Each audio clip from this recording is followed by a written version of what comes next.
Señor Ministro de Salud, Guillermo Alfonso Jaramillo, gracias por atendernos. Buenos días, ministro.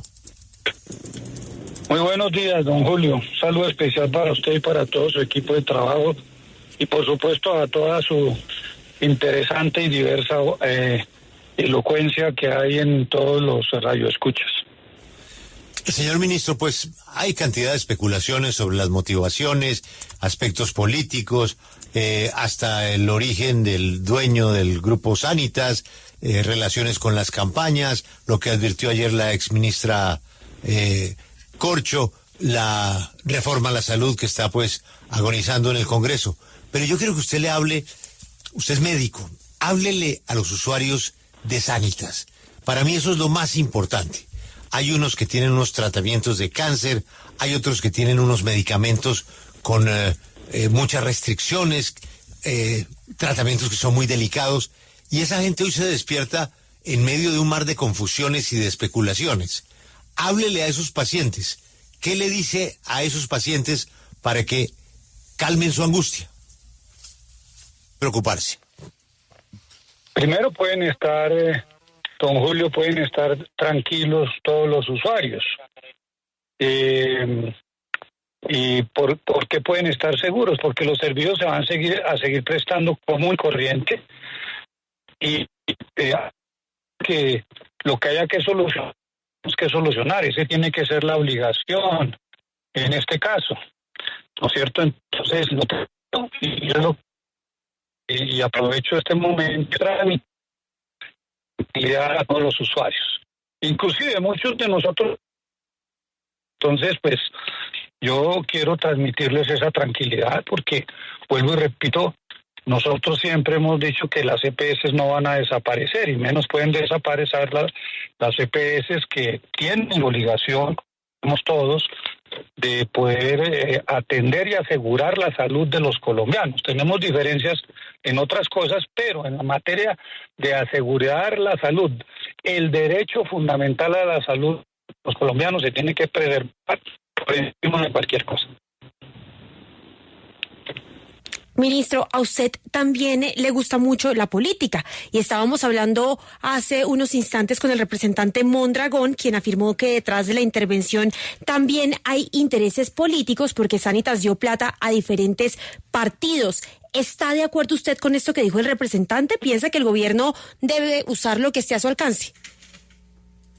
No, yo no, esto no tiene nada que ver con unas discusiones que se han presentado en el Parlamento y que se seguirán dando y que tienen que ver con si empresas, en este caso internacionales, compañías foráneas pueden financiar partidos. Eso ya es una discusión que tiene que darse a otro nivel.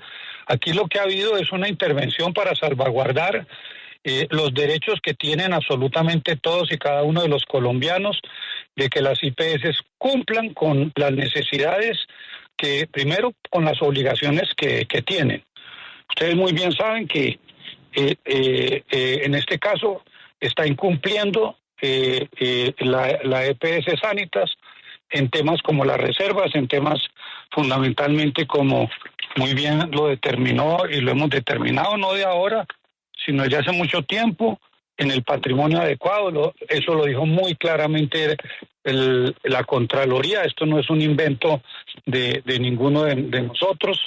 Y además, porque se han venido presentando situaciones de reclamos no solamente de los pacientes, más de 185,000 reclamos de proveedores, ¿no es cierto?, en donde hay más de 2 billones de pesos acrecentándose permanentemente, en donde los proveedores que son las IPS y demás tipo de proveedores no están siendo pagados a tiempo y ponen en riesgo la posibilidad de que los proveedores puedan contribuir a prestar un adecuado servicio tanto en medicinas como en asistencia quirúrgicas y médicas a todos y cada uno de los usuarios de Sanitas.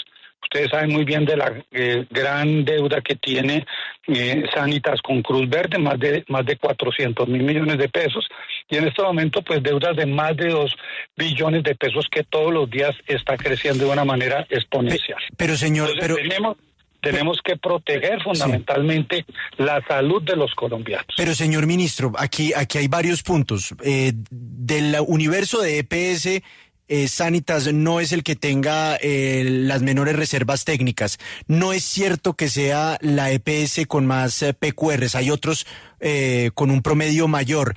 Y adicionalmente, antes de hacer una intervención, las autoridades normalmente hacen un plan de mejoramiento, una medida de vigilancia y solamente se usa como última instancia la intervención. Teniendo en cuenta todos estos elementos, ¿no queda un tufillo de que esto es una revancha contra Sanitas? No, yo quiero decirle que cuando se toma una determinación de esta, se toma sobre bases muy claras y concretas. Desde el decreto 2702 del 2014 que le dio a las EPS 7 años para su recuperación, modificado por el 2117 del 2016 para crear lo que llamaban los famosos PRI, que le daba programas de reorganización institucional por 10 años. Todo esto en el gobierno de quien hoy es uno de nuestros más grandes críticos, que es el doctor Alejandro Gaviria, dándole gabelas a las EPS, y las EPS no pudieron cumplir, no tienen ni las reservas, no tienen el capital, no tienen el patrimonio, están en una situación de deudas de más de 25 billones con todo el sistema. No se sabe qué ha pasado con el dinero, y ustedes lo pudieron ver tanto en la manifestación que ha venido haciendo Vicente Calvo como en la manifestación que presentó claramente la doctora Corcho el día de ayer. Entonces estamos en una situación bastante compleja y por tanto y por tal razón pues hay que tomar medidas. Pero lo más preocupante que quiero yo dejar en claro es algo. Yo recogí un trino del doctor Iván Duque de 9 de marzo del 2022. Primero dejando claro, nosotros no estamos ni queremos ni vamos a liquidar ninguna EPS, vamos a tratar de salvaguardar todas las EPS, así como no aceptamos que se liquide ninguna clínica ni ningún hospital y salvaguardamos las clínicas y los hospitales sean públicos o privadas, también estamos haciendo todo lo posible para salvaguardar las EPS, que muchas de ellas, vuelvo y repito, están en situación crítica. Pero mire este trino de las 8:42 AM del 9 de marzo del 2022. Del doctor Iván Duque. La liquidación de la EPS Medimás por parte de Supersalud reafirma el compromiso de nuestro gobierno por asegurar la calidad del servicio de la salud para los colombianos. Y a punto de seguido, ¿qué dice el doctor Duque? Con esta decisión son 13 las EPS cerradas por incumplir condiciones de atención con oportunidad y celeridad. Esto no es de un gobierno, mire la situación como viene dándose desde anteriores gobiernos. Partimos de casi 150 EPS y hoy estamos en donde la Contraloría solamente dice que 5 son las únicas que cumplen. Entonces la situación es bastante compleja, a pesar de que hemos inyectado recursos, a pesar de que una ley del 2019 que nosotros terminamos cumpliendo, a pesar de que pagamos los presupuestos máximos del gobierno de Duque del 2021, estamos poniéndonos al día en todos los presupuestos máximos del 2022-2023, aumentamos el presupuesto de la salud en un 29% el año pasado y este año en un 19%, pues la situación de las EPS sigue siendo compleja y entonces hay necesidad en ciertos casos y de acuerdo a los delineamientos y los estudios que realice la superintendencia, de hacer las intervenciones que sean necesarias. Temporales, óigase bien, es una intervención temporal. Primero, con algo muy importante, tener en cuenta que por primera vez se utiliza una herramienta que está dentro del marco, no que nosotros no creamos, sino que existe. Nosotros estamos dentro de la normatividad legal, constitucional y legal, que es de conformar una junta asesora de los 5 mayores acreedores que en este momento tiene Sanitas, de los 5 más grandes acreedores. Se está usando esa figura por primera vez porque nos preocupa, porque los acreedores son los que prestan los servicios. Entonces, entre acreedores, entre pacientes, entre la misma EPS y sus dueños y entre los sectores de gobierno, tenemos que ir rescatando estas EPS. y las tenemos que rescatar porque el sistema en este momento está cimentada legal y constitucionalmente sobre las EPS y necesitamos no liquidarlas, sino fortalecerlas y permitir que cumplan con las funciones para las cuales fueron creadas. Sí, ministro, las intervenciones no son nuevas, eso está claro, y las han hecho otros gobiernos, pero hace algunos instantes nosotros acá hablábamos con María Vesga, la presidenta de ASEMI, y ella nos dice que esas intervenciones han salido mal, que las empresas que son intervenidas y que tenían problemas acaban empeorando su servicio y que la realidad, lo leo textual, es que esas intervenciones terminan deteriorando muy rápidamente el servicio. ¿Cómo van a evitar ustedes eso? Eso es lo que no vamos a dejar que pase, eso es lo que nosotros tenemos, y vuelvo y repito, con los proveedores, con los que prestan los servicios, con los pacientes, con los afiliados, con el gobierno, con los dueños, con los empleados, porque además mandamos un mensaje muy claro a todos los empleados de Sanitas, pueden estar totalmente tranquilos, sus puestos van a estar preservados, se les va a responder adecuadamente tanto a los pacientes como a los empleados y como a toda la estructura que tiene Sanitas. Es una estructura de 5.8 millones de afiliados y nos corresponde entonces solucionar, ojalá en el menor tiempo posible, todas las situaciones que llevaron a esa intervención. Sí, ministro, usted nos daba una explicación diciendo que las EPS pues tienen una situación muy difícil, que de hecho, según el informe que usted cita de la Contraloría, solo 5 estarían cumpliendo. ¿Eso quiere decir que ustedes van a intervenir las otras EPS? Yo no tengo esa potestad, no me corresponde a mí. Y por supuesto de lo que estamos hablando ahora es de la intervención y de Sanitas. Esperamos que no haya necesidad de tener que intervenir ninguna otra EPS, porque no es el interés de ninguna manera de hacer cosas que no sean necesarias. Pero ministro, en el tema de la simple lógica, si la que se interviene no es la que está en peores condiciones, pues terminarán interviniendo a las que están en peores condiciones que Sanitas. Bueno, esa respuesta puede hacerla el superintendencia. Ya sale de mi... entendámonos claramente que la superintendencia está adscrita al ministerio, pero le corresponde ya hacer las determinaciones del caso al señor superintendente, don Julio. Ministro, esta intervención, como ya sabemos, también se da con la salida del representante legal Juan Pablo Rueda y entra un interventor elegido por la superintendencia, el señor Duber Dixon Vargas, quien pues sí tiene cierta experiencia, viene de ser el interventor del Hospital Rosario Pumarejo en Valledupar, pero estamos hablando que queda en la dirección de una EPS de casi 6 millones de usuarios. Ayer ustedes decían, el señor Dixon es muestra de éxito. ¿Usted está seguro que él es el indicado? Sí, buenos días. Bueno, yo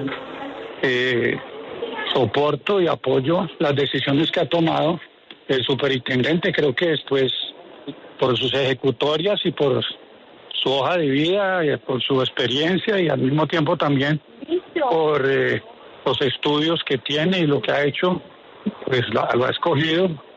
Yo creo que el superintendente en este momento ha escogido la persona primero en la cual considera que puede dirigir los destinos de esa importante EPS. Señor ministro, teniendo en cuenta esta situación de la intervención, usted ya respondiendo a la Félix le habló a los pacientes, sin embargo hay unos pacientes muy especiales que son los de alto costo o los de enfermedades crónicas, que en algunas ocasiones son atendidos por IPS, que tienen pues acuerdos o contratos con las EPS. A las IPS que manejan ese tipo de pacientes, que además son de alto costo, ¿usted qué mensaje le envía para que, por ejemplo, personas que tienen cáncer, personas que tienen VIH, personas que tienen alguna enfermedad crónica tengan absoluta tranquilidad? ¿Qué le dice a esas IPS? No, eso es lo que estamos buscando. Es que en este momento las creencias que hay, los pasivos con esas IPS se han ido incrementando de una manera importantísima. Y eso es lo que nosotros, es una de las cosas que tenemos que inmediatamente entrar a controlar. Porque Por supuesto, si usted no le paga la IPS, y en los últimos meses de diciembre y enero del año pasado, y en estos meses de este año, se incrementaron tanto las deudas de Sanitas, pasaron de 1 billón a más de 2 billones y sigue creciendo, está creando problemas con las IPS y necesitamos pagarle y ya que ellos están prestándole servicio a ciertos pacientes que son muy importantes. Aquí todos los pacientes son importantes. Aquí no son importantes Guillermo Alfonso Jaramillo, ministro de Salud, que porque tiene un cáncer. ¿No es cierto? No lo tengo afortunadamente hoy. No, aquí todos somos importantes, hasta el niño que se está muriendo de desnutrición en La Guajira, o el que tiene una enfermedad rara, o el que está siendo tratado para un cáncer. Todos somos iguales, de necesarios de ser atendidos en forma adecuada. Y eso es lo que queremos solucionar, que no le falte recursos a esas IPS para que puedan continuar con su trabajo, y esta es una de las grandes preocupaciones, las deudas que hoy tienen, desafortunadamente, Sanitas, con todos y cada una de esas IPS. Por eso hicimos algo novedoso que no se había hecho hasta ahora, pero que lo permite, ministro, el ordenamiento, que es que los acreedores sean la Junta Asesora, oigan bien, los acreedores sean la Junta Asesora de Sanitas, porque en esa forma vamos a poder hacer lo que usted dice, que no quede ningún paciente que esté atendido en forma adecuada. Señor ministro, es que hemos hablado con expertos de todo tipo, con representantes de pacientes, con médicos, y ninguno de ellos ha respaldado la decisión del gobierno de intervenir la EPS Sanitas. Por eso le pregunto, si en 6 meses el servicio empeora, las quejas aumentan, los servicios no se prestan, ¿el gobierno va a asumir la responsabilidad política de la decisión que tomó ayer? Estamos hablando sobre supuestos, y sobre supuestos no podemos hablar. Yo creo que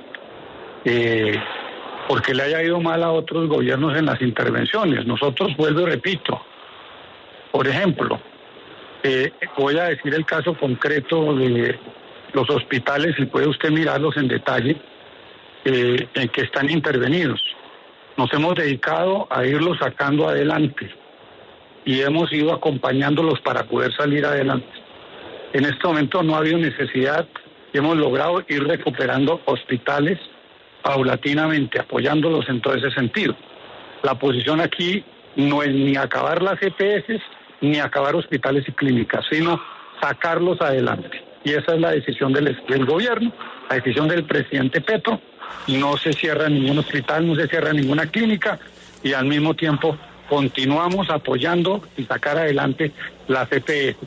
Sabemos, y ustedes lo saben, que no pueden ser aseguradoras financieras, pero sí las necesitamos como aseguradoras de riesgo en la salud, que lo han hecho y lo tienen que seguir haciendo, porque esa es lo que debe de ser su modus operandi en este tema del sistema de salud.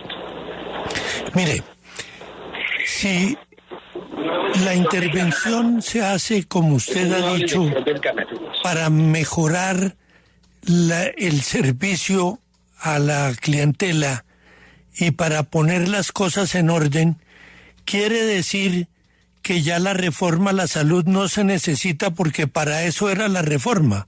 De tal manera que con este mecanismo se va a conseguir lo que ustedes perseguían al pedir que se aprobara la reforma a la salud. No, doctor Casas, desafortunadamente la reforma sí se necesita, porque entonces las EPS que tienen una situación como la que está actualmente no se pueden convertir en gestoras. El riesgo está en el riesgo financiero, y eso es lo que queremos, que no tengan las EPS, que no corran un riesgo financiero, sino que tengan la posibilidad de atender todo el riesgo en salud y poderles pagar por esos servicios que son esenciales y fundamentales. No tiene que haber reforma, porque están todos de acuerdo, inclusive la oposición, de que se acabe la integración vertical. La integración vertical ha sido lesiva, ha sido muy lesiva la integración vertical. Y además que comience también a hacerse el giro directo, porque sufren los servidores, sufren los hospitales, sufren las clínicas, sufren los proveedores porque no se les paga a tiempo. Hay muchas cosas que son necesarias para poder solucionar los problemas que tiene el sistema y por eso se necesita la reforma. Por eso nosotros planteábamos que al quitarle el riesgo financiero a las EPS ya no necesitarían ni reservas, ni capital, ni patrimonio. Entonces podrían ellas actuar de una manera muy diferente y podríamos hacer los pagos directos a los hospitales y las clínicas para que hoy no estén sufriendo hospitales y clínicas por deudas superiores a 25 billones de pesos. Entonces sí se necesita la reforma. Lo que sucede es que con reforma, sin reforma, hay que tratar de actuar para que el sistema que no conformamos nosotros se mantenga y podamos a través de órdenes como las de la Corte Constitucional, la 760 del 2008, la 1438 del 2011, la 1751 del 2015, comenzar entonces a utilizar todo lo que podamos que está en la ley y la Constitución para poder ir buscando a ver cómo mejoramos la prevención de la enfermedad, la atención primaria, en fin, todo lo que podamos hacer, pero la reforma sí es fundamental para cosas que no vamos, o para muchos ítems que no podemos solucionar sin la reforma. Señor ministro, le tengo la última pregunta y le ofrezco disculpas por cambiarle el tema, sobre todo con este dolor de cabeza que está enfrentando usted en este momento, pero me parece importante, aquí hemos apoyado mucho las campañas de donación. Me dicen que hay un nuevo instituto de donación y trasplantes. ¿Usted qué sabe de eso?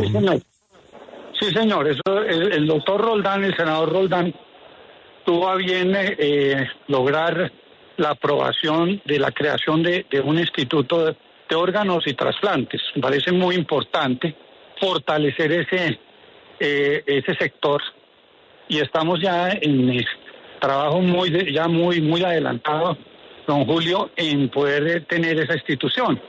Yo, por ejemplo, podría comentarle algo. Por ejemplo, yo hice una especialización en Austria en el 1982 a 1983 en cirugía abdominal y trabajé en un viejo hospital que es el hospital Allgemeines Krankenhaus Wien en la ciudad de Viena. Y, por ejemplo, todas las personas que morían ahí en ese hospital, una vez entraban, todos los pacientes que de pronto pudieran ser donantes, por el simple hecho de ser atendidos y haber llegado ahí, podían donar. Entonces yo sí creo que nosotros tenemos que seguir adelantando en algo que es fundamental, importante y que puede salvaguardar y mejorar la calidad de vida de personas, de miles de personas en Colombia. Por ejemplo, el trasplante renal es algo fabuloso, el hepático, en fin, ya hemos adelantado mucho. Yo trabajé con el grupo en cirugía cardíaca pediátrica en Bucaramanga, en la Fundación Cardiovascular de Colombia, y nosotros allá iniciamos desde hace ya muchos años trasplante cardíaco, y posteriormente, siendo cirujano pediátrico, pues adentrarnos en la cirugía de trasplante cardíaco pediátrico, con resultados muy favorables. Entonces, creo que tener un instituto y poder lograr hacer entenderle a todos los colombianos la necesidad de donar los órganos, especialmente la gente joven, de poder donar las familias los órganos a muchas personas que hoy están esperando un riñón, que están esperando que alguien pueda entregarle una córnea, en fin, tantas cosas que pueden en un momento dado servir a muchos hombres y mujeres y niños también que están esperando la posibilidad de un trasplante. Pues, ministro, nosotros hemos estado muy cerca de la Asociación Colombiana de Trasplantes y realmente es absolutamente penoso el balance de los colombianos. Nosotros no tenemos esa cultura. Cuando nos acordamos es porque acaba de morir un ser querido y a esa altura ya la donación no sirve por distintas razones y por la decisión familiar y la tristeza del duelo que hay en ese momento. Este es un tema cultural, pedagógico, pero, ministro, me da la impresión de que usted, con su experiencia en Viena, propondría algo parecido, es decir, hospitales en donde se pueda atender gente gratis que comprometan la donación de sus órganos? Sí, eso inclusive era una ley vieja, muy vieja, porque pues el hospital de Viena es un hospital que tiene, una historia muy larga que se remonta a casi 500 años, ¿no es cierto? Entonces, tenían esa ley. Y por ejemplo, en Suecia, el que no declare que no quiere donar, quiere decir que dijo que sí puede donar. Entonces hay muchas leyes que de pronto nosotros aquí podríamos discutir para lograr obtener rescatar muchos órganos que pueden darle la posibilidad de una calidad de vida a muchos colombianos que hoy están en espera, especialmente la cantidad de unidades renales que hay en el país en este momento, muchos de ellos esperando la posibilidad de un trasplante renal, pues sería, por ejemplo, un renglón supremamente importante de atender en este caso. Hoy se puede esperar 4 años un riñón en Colombia. Ministro, no lo quería molestar con este tema, pero me parece muy importante en la manera en que nos permita acercarnos a esta campaña pedagógica y darle vida a ese nuevo instituto de donación y trasplantes. Desde la W estaremos muy atentos y a sus órdenes. Ministro, muchas gracias. Feliz mañana. Muchas gracias, don Julio. Muchas gracias a todos y a todos sus radioyentes. Esto es importantísimo. Recuperar en serio la cultura de donación y trasplante que está perdida, absolutamente perdida en Colombia. Los números de Colombia son penosos y vale la pena que todos nos unamos en una campaña para enseñarle a la gente, dejar programado su deseo de donación.